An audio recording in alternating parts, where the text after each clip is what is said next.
Olá pessoal, então vamos dar prosseguimento a nosso assunto de derivadas, onde neste vídeo iremos tratar especificamente de suas propriedades.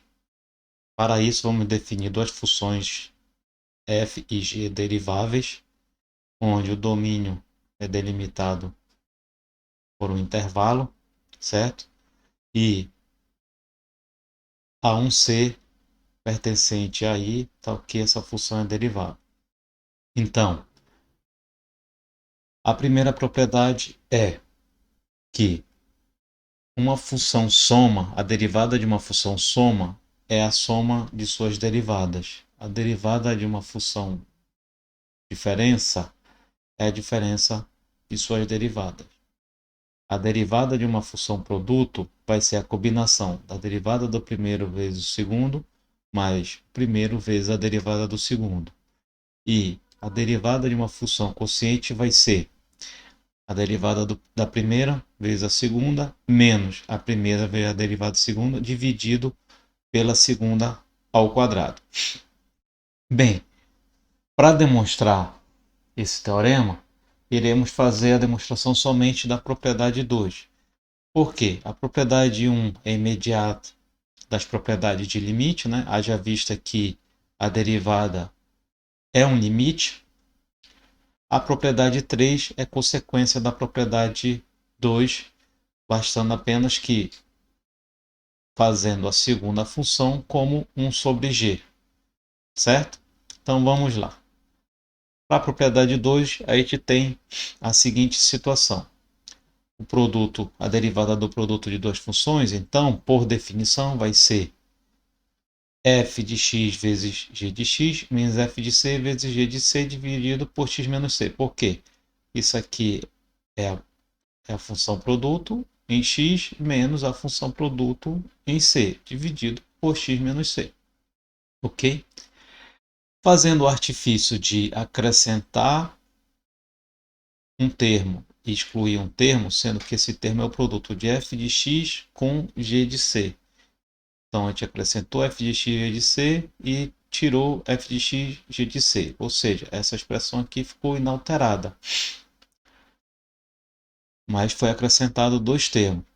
Colocando em evidência f de x, este f de x aqui do primeiro termo e o f de x do terceiro termo, a gente vai nos restar g de x com g de c, certo? E fazendo o mesmo com o segundo termo e o quarto termo. Assim a gente tem a seguinte expressão: limite de f de x, que foi de onde a gente tirou, colocou em evidência, esse cara e esse aqui, e g de x menos f de g de x menos g de c. Aqui o terceiro e o segundo e o quarto termo tem g de c em evidência, então fica f de x menos f de c, onde o limite de g de x menos g de c sobre x menos c, quando x tende a c, é a própria derivada de g. E a mesma coisa acontece aqui no segundo limite. O limite de f de x com menos f de c sobre x menos c é a derivada de f de x, certo? E o limite de f de x quando x tende a c é o próprio f de c. Fazendo as devidas substituições, então, a gente chega na expressão f de c, que surgiu daqui, g' de c, que surgiu desse segundo limite, mais g de c, vezes f' de c, que é este terceiro limite, certo? Então, daí tem uma outra propriedade que a gente pode considerar, que é a derivada da função inversa. Então, vamos considerar o seguinte: uma função com um intervalo aberto no domínio para todos os reais, crescente ou decrescente, uma situação ou outra. Se f é derivável no domínio I e f de linha é diferente de zero, ou seja, a derivada da função é diferente de zero, para todo x no intervalo do domínio, então a função inversa é derivável em i e mais. A expressão para calcular a função inversa é dada por 1 sobre a derivada de f com domínio x, levando em consideração que o domínio x é uma expressão, no caso da função inversa, certo? Para todo y pertencente ao domínio da função inversa. F de i é domínio da função inversa. F de i é imagem da função f, certo? Então, tomar cuidado com esses detalhes. Então, vamos ver a demonstração deste teorema. Primeiro, a gente vai considerar uma imagem D de C, certo? Ou seja, D1f de C igual a f de C, pertencente ao conjunto imagem da função. E f de x igual a y, diferente de D, no intervalo aberto AB, certo? Ora, como o i é aberto, então f de i também é. A gente viu isso quando estudou conjuntos compactos.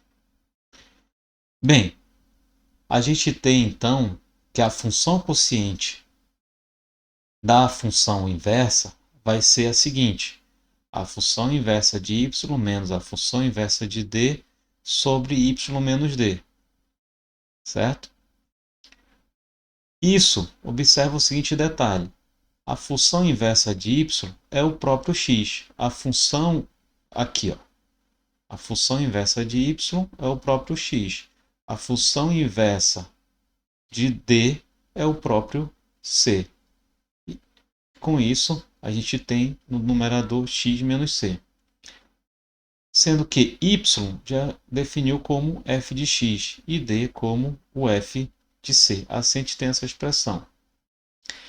Rearrumando essa expressão para a gente poder inserir a função quociente, a gente inverte, né? Então fica 1 sobre f de x menos f de c sobre x menos c. Observa que isso aqui é aquela nossa função quociente que a gente usou no vídeo anterior. E aí a gente tem 1 sobre q de x. Bem, por hipótese, f é derivável nesse intervalo aberto. Consequentemente, existe um f de c, diferente de zero, certo? Portanto, a derivada da função inversa vai ser quem? Por definição, o limite da função quociente da função inversa de y tendendo a d. Ora, mas a gente viu que essa razão aqui é 1 sobre q. Então, a gente vai ter 1 sobre o limite de q de x com x tendendo a c. Certo? Sendo que isso aqui, por definição, é a derivada da função em c. Ora, mas c é a função inversa de d. Certo? Então, a gente substituindo, a gente vai ter 1 sobre f' de f menos 1 de d. Ok? Como é que a gente aplica esse teorema da função inversa? Vamos considerar a função x ao cubo. Primeiro, vamos verificar se ela é derivável em zero, certo? Desculpa, que a função inversa é derivável em zero. Então, o que a gente vai fazer? Pelo teorema anterior, uma das condições para poder calcular a derivada da função inversa é que a derivada da função tem que ser diferente de zero, certo? Então, se existir a derivada da função e ela for diferente de zero, então a derivada da função inversa existe. Vamos verificar então essa condição. Como? Pega a função, calcula a derivada. Todos nós já sabemos que a derivada de x ao cubo é 3x ao quadrado, certo? substitui por zero, que onde a gente quer saber se a função é derivável, é em zero. Observa que a gente tem igual a zero. Então, não é possível calcular a derivada da função inversa. Ok? Então, tem sempre que tomar cuidado na hora de calcular a derivada da função inversa. Tem que verificar essa condição. No segundo exemplo, é muito parecido com o anterior, ou seja, é uma função com o expoente n. No primeiro exemplo era somente com o expoente 3, só que foi feita uma restrição no domínio de 0 até mais infinito. Observa que aqui vai de R para R. Então, vamos ver se a função inversa de f de x é derivável em zero. Primeiramente, a gente vai fazer igual ao exemplo anterior. Calcula a derivada da função. Então, a gente sabe que a derivada de x elevado a n vai ser n vezes x elevado a n menos 1.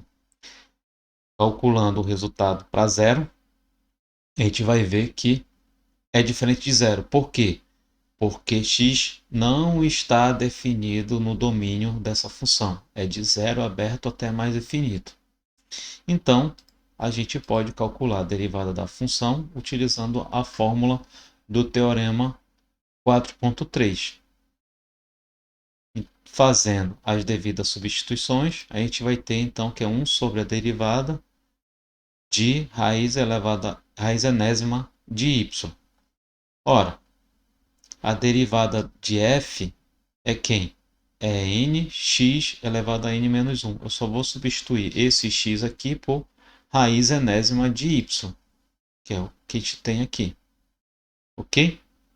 Fazendo as operações com expoente, a gente vai ter que então 1 sobre n vezes y com expoente n menos 1 sobre n. Trocando o sinal do expoente para colocar a variável y no numerador, a gente vai ter y1 menos n sobre n dividido por n. Fazendo as simplificações aqui, a gente vai ter então 1 sobre n, y elevado a n, 1 sobre n menos 1. Então, observa esse detalhe e verifica derivando diretamente da raiz enésima de y. Vai dar exatamente o mesmo resultado, certo? Então, uma maneira de se calcular a derivada da função inversa é encontra a função inversa e deriva. Também pode ser feito desse jeito. Observa que vai dar a mesma coisa, certo? Com isso, a gente encerra os vídeos desta semana e bons estudos.